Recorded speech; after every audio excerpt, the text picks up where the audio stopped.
মস্কোর রেড স্কোয়ারে শুরু হয়েছে বহুল প্রতীক্ষিত স্পাসকায়া টাওয়ার সামরিক সঙ্গীত উৎসব।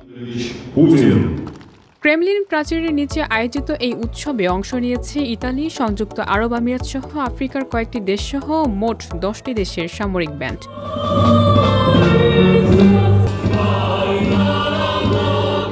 2007 সাল থেকে প্রতি বছর অনুষ্ঠিত হয়ে আসা এই আয়োজনটি বিশ্বজুড়ে সামরিক অর্কেস্ট্রাদের জন্য অন্যতম মর্যাদাপূর্ণ মঞ্চ, যেখানে তারা নিজ নিজ জাতীয় মার্চ ও ধ্রুপদী সঙ্গীত পরিবেশন করে থাকে।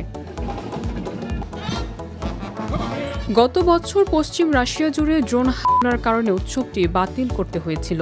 এক বছরের বিরতির পর এবার নতুন করে আলো ছড়িয়েছে রেড স্কোয়ার। তবে সবচেয়ে বড় চমক ছিল ইতালির অংশগ্রহণ।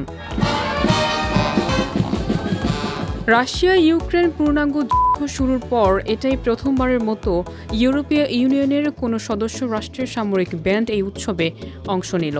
মস্কো ও ব্রাসেলসের মধ্যে তীব্র কূটনৈতিক উত্তেজনার মাঝেই ইতালির অংশগ্রহণ আন্তর্জাতিক মহলে আলোচনার জন্ম দিয়েছে।